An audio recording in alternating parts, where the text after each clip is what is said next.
Okay. Hey, everybody. This is Z coming to you from NoVa Notes in conjunction with the Wana Holdings. And I have a special guest here with me today, Miss Czarina Harris. Hey, guys. So gracious as to accept my offer to interview her. And let me share my screen, which as if you've ever watched any of my webcasts, you always know this is the worst part for me, trying to get this daggone screen to share. So I just want to get those slides up real quick. But all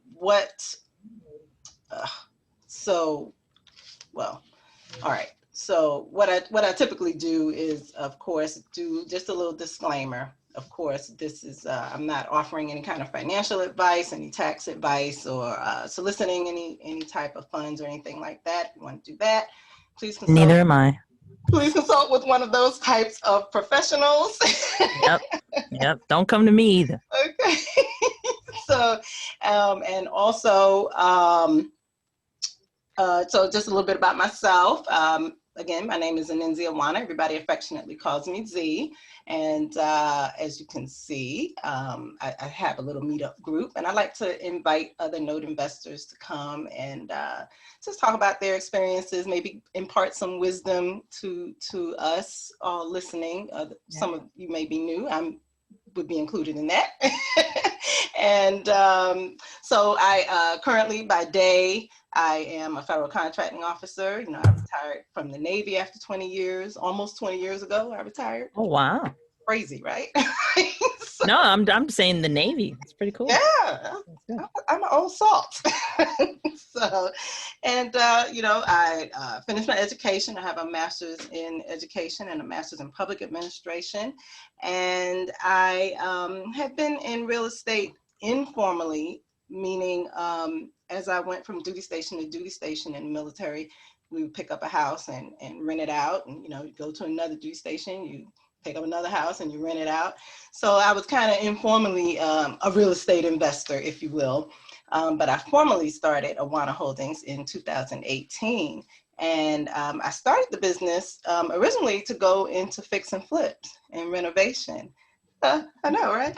And somehow I ended up at this expo and they were talking about mortgage notes. And I was like, what is that? And here I am 2 years later, and I changed my whole business model to mortgage note investing. And gotcha. I love it. So good. So yeah, so enough about me. And then, so what I typically do, and since I can't get my stupid slides to share, but that's operator error, never mind that.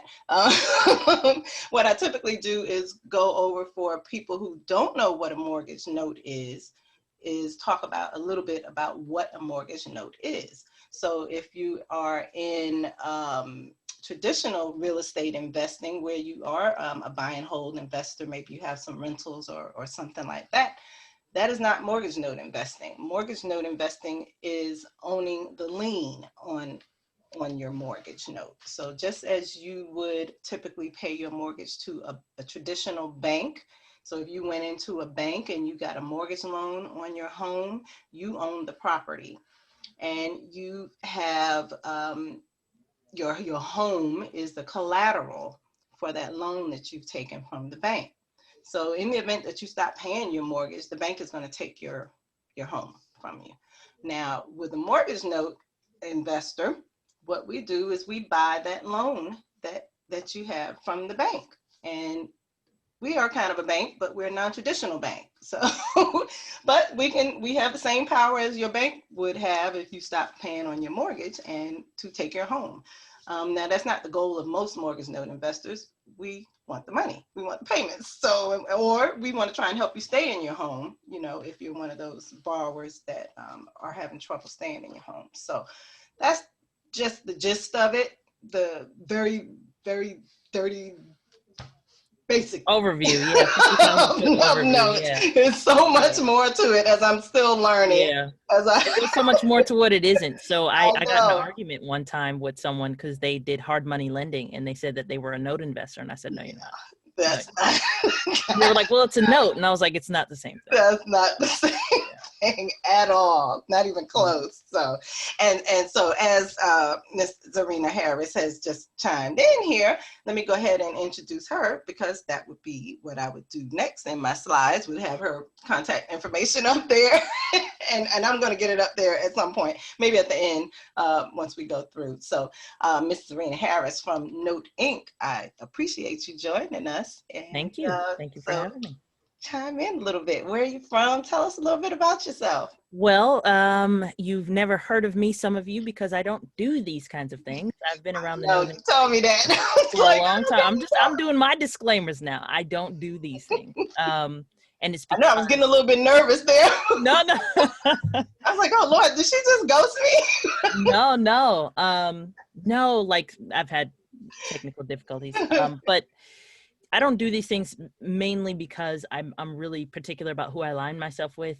I have a very particular kind of stubbornness when it comes to things that I like to do in this space. And so Awana reached out and I said, well, she's not dirty. So I'll go on her. I won't get there if I can help it. So yeah. So a little bit about me. I learned about note investing, probably like a lot of you, kind of by accident. It just kind of came. My mom actually took back a seller finance. Well, she was the borrower on a seller financed second mortgage back in 2002. Now, hold on. You're getting a little bit ahead of us now. Are we? Am I? What's the seller finance? Was it a subject to? See? No, it wasn't a subject to. It was just a plain second mortgage. It was the it was the down payment basically. Anyway, that's what alerted me to this space, because what happened was at that time there was a lot of people trying to get into the note industry, and one of the ways you can do that is by brokering a loan. So if you don't have any of your own money, you can find a loan that someone wants to sell and connect it with a buyer broker. And so a lot of these brokers didn't know enough to know that my mother was the borrower, so they sent her solicitation saying, we'll buy your note. And you can't buy the note from the borrower, you have to buy it from the note owner or the lender. But anyway, it alerted me that there was a space, right? And that's kind of where I jumped in. And over the years, it was really difficult trying to find a note community. And so I joined a really expensive training program simply because I wanted to be around other people in this space. I think it's really important to have peers. And ended up working for that training space for 8.5 years, and recently left there to kind of start my own venture. But before you were into working for the other company, were you in the real estate investment arena? No. So I'm a purist. I've never been in real estate, hard real estate. I've never been a fix and flip, wholesaler, rehabber, tax lien. I've never done any of that. Literally only been in notes. More recently, I'm going to be getting into development. So that's pretty cool. So to go from like no real estate experience to development is kind of a jump. But financing kind of touches everything. And so for me, I'm like, well, if I'm at the beginning of the house being built and I'm financing it, that's a pretty good note to me. Yeah. So that's a more recent venture. But no, before this, I had no real estate experience. I literally started when I was like 20. So I was just fresh out of high school, and I was just like, I think I want to do this. And, so yeah, I'm coming from no experience in life, really, straight into the note business. Okay. Yeah.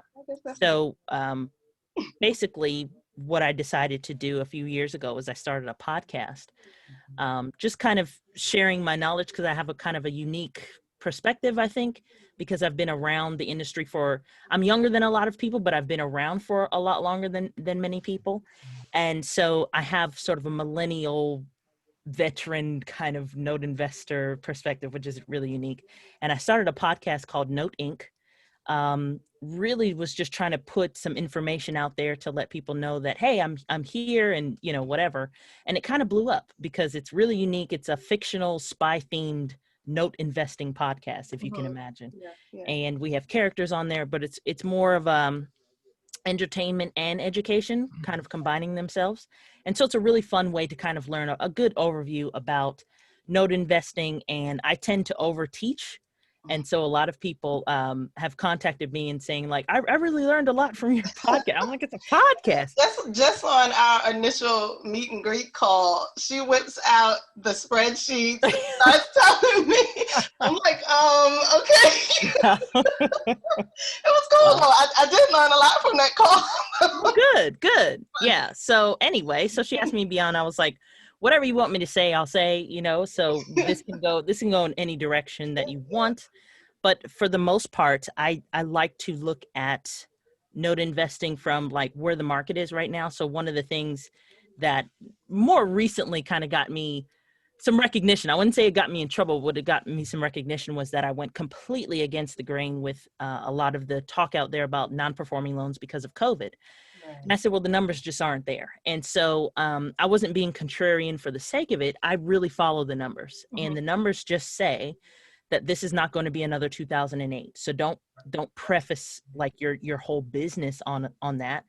And I really pointed out one thing that a lot of people missed, and that is that for the last at least 4 years, the money, so to speak, right? Not that there's never going to be another non-performing loan, but the money really has been on the performing side, and more specifically in selling investors loans, because there's a lot of investment money looking for alternative investments. And I think we have one of the best ones out there.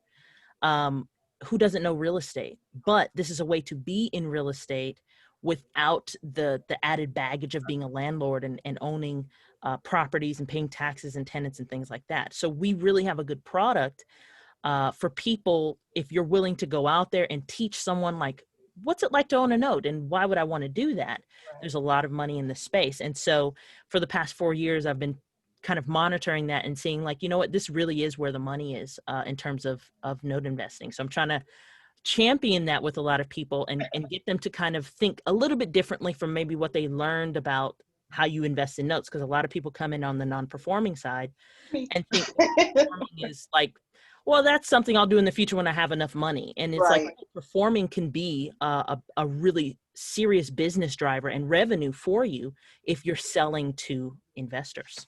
Right. And that made a lot of sense when you talked to me about it in our previous call.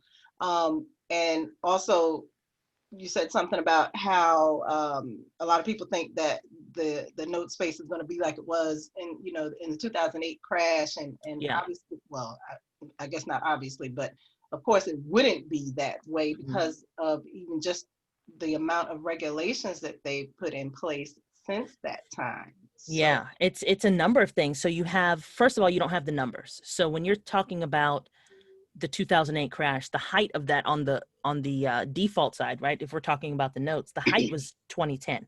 Right. And in 2010, you're looking at over 7 million notes in default. 2009, you had about 6 million. 2008, you had 5 million. 2011, you had 5 million. And so you have this huge wave of at least 5 to 6 million loans that are they're just terrible, right? What started happening, obviously, was they created a market where they're selling these loans off, right? They got to get rid of them because it's just too many defaults.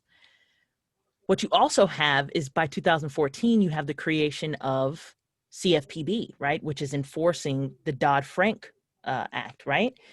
CFPB then says, like, we're not having any more predatory loans. We're going to regulate the crap out of you guys. And the result of that is you have way less predatory loans. You don't have a lot of adjustable rates. You don't have these no income, no job, kind of lending. I mean, it still occurs, but it's far less. So there's that. Interest rates went down. And so that's another factor is, well, to finish my first point about the numbers, when COVID hit, 6 million people went into forbearance. As of right now, about 3.5 million are still in forbearance within the same year. Whereas you had years on years on years of default before with 2008. Now you're talking about a matter of months where people are getting back on their feet or they probably may not have needed that forbearance in the first place.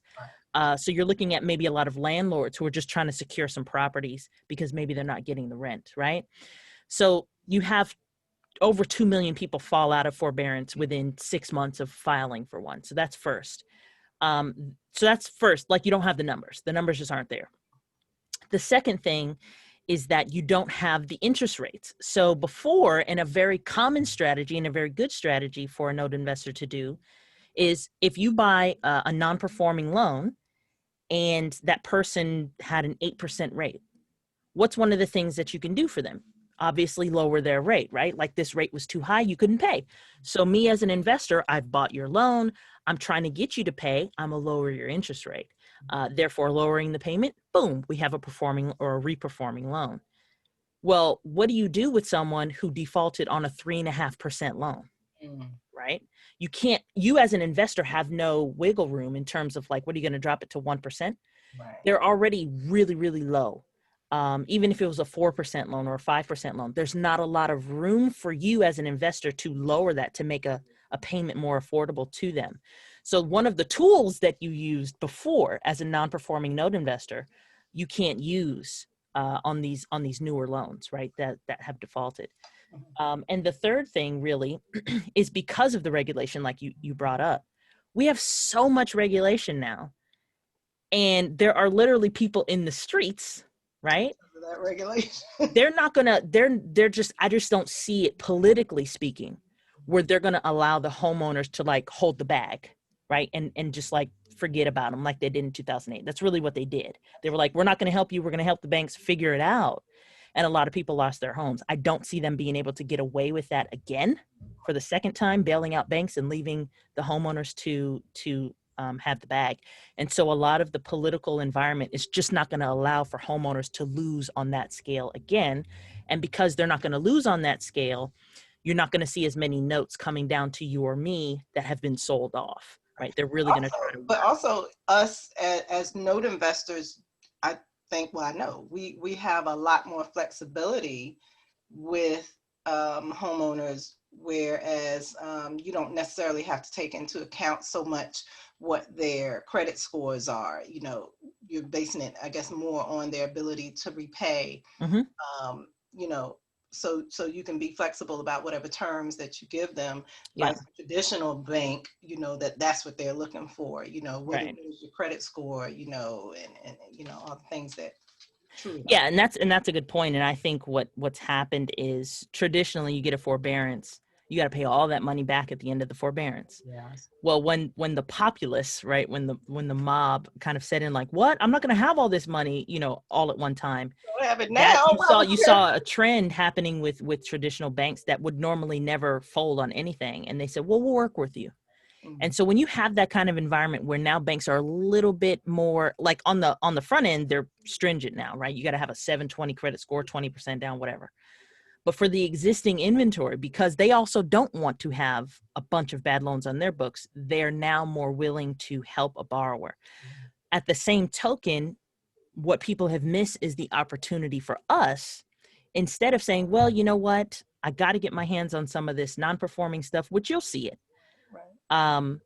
What it's done is all of these regulations have now opened up a window for another void in the market. So they had different voids before, but now one of the main voids is a value base, like the dollar amount that they're not willing to finance anymore. Right. So you can go to the Midwest and find a decent house for $90,000. Seriously, right? Decent. Could be 3 bedrooms, 2 baths, or 4 bedrooms, 2 baths, whatever. And it'd be $90,000, like in Cincinnati. Mm-hmm. You're not going to find a conventional lender for that as easily as you would if the house was 250. And really, it's just a numbers game for them, right?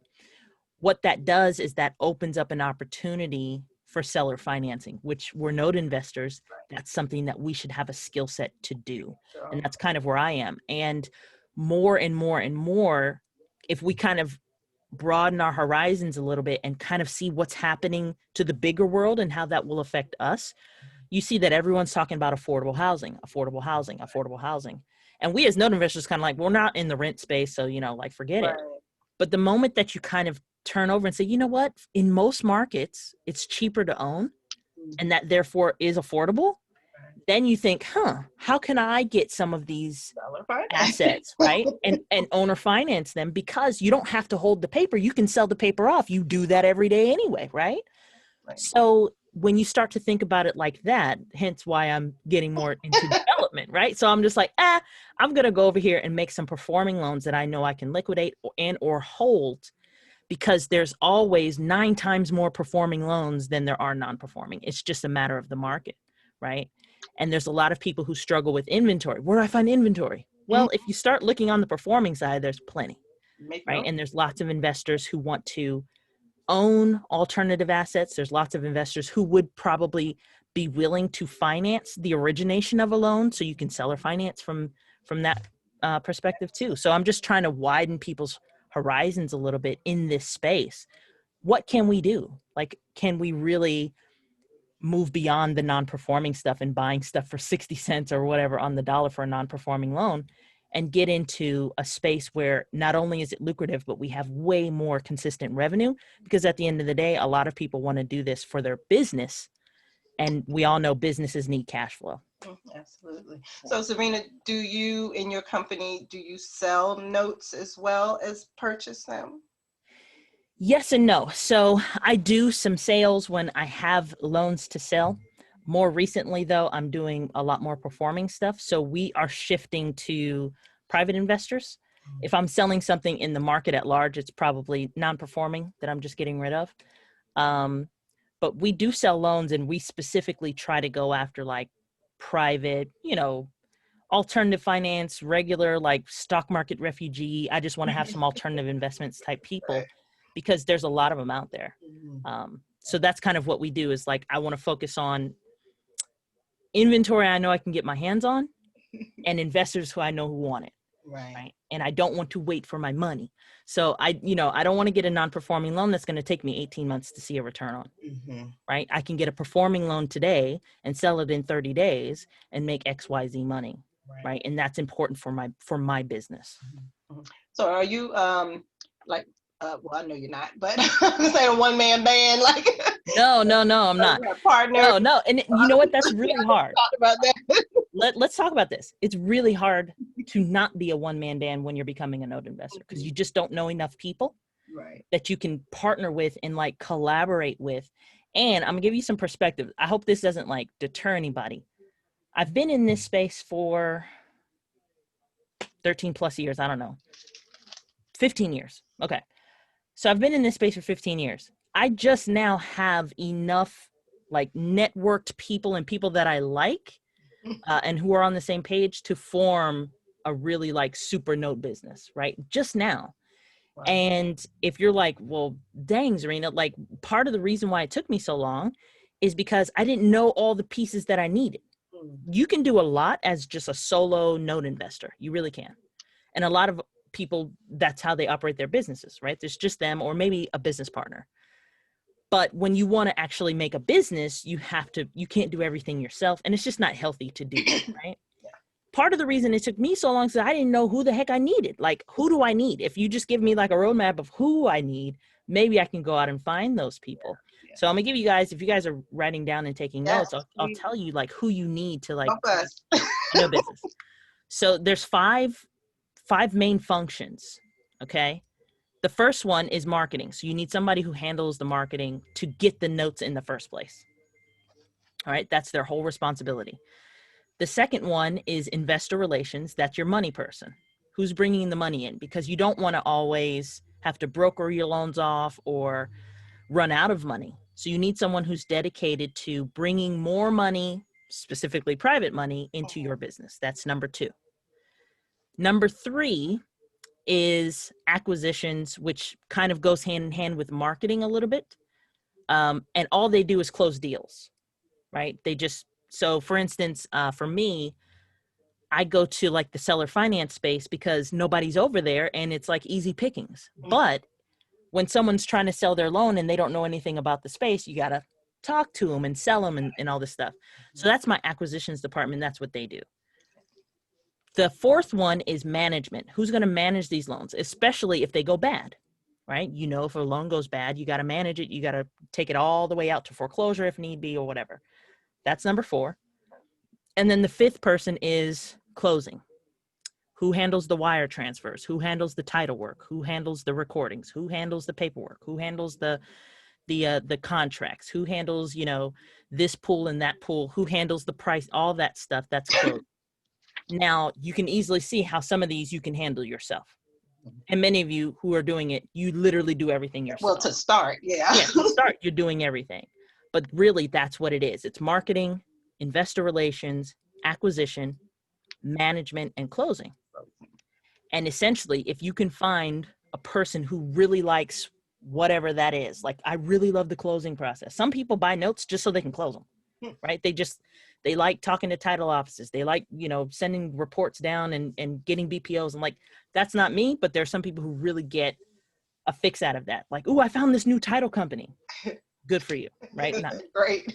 But if you can find someone who really likes that, then you can collaborate with them and say, hey, I'll find the deals and I'll find the money to like sell it to a private investor if you can go and close the deals, right? Because that's a whole other process. So that's kind of where I am with that. I'm going to, 1 second, because my laptop's going to die. I'll be right back. Well, then I can try to see if I can get this share, the screen share to go while she is doing that. And if you guys have any questions, go ahead and Hey Z, unmute it. I have a question. So notes is totally new to me, and it's interesting. But is a note like an independent financer, like a note holder? So to people that do a real invest in real estate, like flipping and a note is a mortgage. Like essentially, that's what it is. So, oh, there I am. Yeah. So I'll put this up again at the end. So go ahead. I didn't mean to interrupt. Yeah. So were you done asking your question? I didn't want to cut you off. Oh, we lost her. Oh, we did? Uh-oh. Nemo. So maybe, she can catch the recording. But a note is really it's just a mortgage. That's what it is. She's still there. Her camera's just out. Yeah, we can't hear her though. So I think something with her connection is going on. It's a mortgage. And then you have, just like you have a mortgage with Chase or a mortgage with Wells Fargo or Bank of America, any person can write a mortgage. And when we talk about seller financing, that's just what that is. It's not a bank who wrote the mortgage. It's an independent. Sometimes they're not even investors, really. They're just mom and pop who couldn't move their house, and nobody with a bank loan could cash them out of it. And so they said, well, we'll carry the financing just to get the house to move. And there's about 80 to 90,000 loans a year that carry their own financing. So just like how you sell a car and the person makes payments to you, it's the same thing, but it's with a house. So it's but there's that many. There's 80 to 90,000 a year. Yeah. So in 2019, we had 86,155 seller finance loans. Wow. How did you get that number? Somebody canvassing the courthouse steps? Yeah. It's public record. There's a list vendor named Scott Arpan, and he does that research for us. Okay. Yep. Wow. Is that just in your state or is that nationwide? That's nationwide. So if you look at seller financing from a perspective of like volume, the CFPB does a report where they show like the top 25 lenders. If you looked at seller financing as a lender, they would be number 13 on the list. So it's a significant number. Yeah. Oh, that's big. Wow. Yeah. That's crazy. Yeah. So Czarina, I had a question also in regards to, I know you said that you had worked with a particular note company when you first started. When you first started, did you get your training and education in notes from that company just from working? Did you take like formal training courses? Did you both? So I joined them. Yeah, I joined them, to get an education in notes. I had a little bit of experience, but not a lot. Like in comparison to what I know now, just minuscule. So I really started with them to learn more about notes and to get into the space in a serious way, because the person who was teaching at the time, he was like one of the top brokers, in our industry, period. So it was like I get to learn from this guy. And what happened was, as I was there, I had like a bunch of ideas, and they were still kind of a growing company. And so we meshed really well, in that a lot of my ideas they were willing to implement. And so they hired me on So I had a dual thing at that point. My job was my training was my job, you know, and yeah. And so it was really cool to be in that space and to help not just do my own thing behind the scenes, but to help others develop, you know, a note knowledge. And really, because this space, once you learn more about it, it can get really wide. It can get really big, really quick. And you kind of have a squirrel thing where you're just like, oh, I want to do this and this. Every which way. Yeah. And one of the things that I helped people to do is like zero in on What is it you want to do? what is it that is good for you, right? And it's kind of like real estate. If you just tell somebody, hey, I want to get into real estate, that's so vague and so broad and like, you know, but they might not know, like, that's not good enough, right? They might think I want to be a realtor, or they might think I want to do wholesaling, but they say real estate, and you're just like, there's like 20 things you can do. What do you want to do? And a lot of people don't realize, just like real estate, you're not going to be a fix and flipper if you're 85 years old. You're not going to do it. Your physical body is just not going to be able to handle getting up on a roof and nailing some shingles down, right? Same thing in notes. There are certain things that some people are more suited for and some things that people aren't, right? I'm not one of these people who's suited for just 100% non-performing note investing. Right. The reason is because I like to be able to scale, and that non-performing is one of those things that you have to have the right time and the right money to get in on a good deal, but it's not something that is consistent enough for you to have an employee, right? Because this deal that you bought might not close for another year. Right. And so for me, because I kind of have a more business mindset in terms of how I'm developing my company, I had to look for something else. I had to look for a different way to do the industry that was going to give me the revenue. So if I hire someone, I can pay them. Right. So, yeah. So what do you recommend, or of course, I'm sure that you recommend that when people get into the space that they receive some kind of training, education. Oh, yeah. That's step one. Something. yeah, that's step one. So, you know, there's different paths that you can take in this space. I actually made a course called the Pathfinder, and I've kind of like laid 7 of them out. But basically, you want to play to your strengths. So if you think of note investing, like if we had like a timeline, here's our timeline here. Here's the entire timeline from like start to finish on a deal, but like half of it is real estate, right? So say you have the real estate experience. This portion though, you don't have. And so your learning curve is like 50% of just getting to the point where it turns into real estate again. And then you can take over, because now you feel like I've got my feet under me again. The shorter the learning curve and the more you can rely on your own knowledge and your own strengths, the better. And I think not always is that the most lucrative thing, but it's also the thing that'll keep you going. So for instance, what do I mean? More steady. Yeah. If you're a landlord, right? And you're sick of being a landlord, you know everything there is to know about like vetting a tenant, right? You have the ability to pull credit. You have the ability to probably do a background check or something like that. You're really good at vetting somebody who's good, right, for your property, because you don't want them to tear it up. That lends itself perfectly to somebody doing underwriting, right? Because that's the due diligence that you have to do to vet someone if you're going to underwrite them on a loan. So what I would recommend is, like, if you're a landlord, convert your rentals into notes, because you already have a lot of the tools to do it. You have the property, you have the ability to vet somebody. All you need is the knowledge of how do I put a loan together? And there you have it, right? It's much shorter of a learning curve than literally going from being a landlord to a non-performing note. Non-performing, there's so many different tentacles and so many different avenues that you can go down. What I see a lot is people get in and they're like, I have so much real estate knowledge, but I feel like a novice right now. Right. And that's because you've literally jumped into the deep end of the note space when you go straight to non-performing. There's just so much stuff that you can do. Not that you don't eventually need to be there, because if your notes go bad, you need to know what to do. But if I'm starting out and I'm a landlord, for instance, I'm going to try to see how many of my rentals I can make into notes, right? And then once I have that, now I'm a performing note investor, and I'm going to keep learning as I go. So that's, something that I would recommend.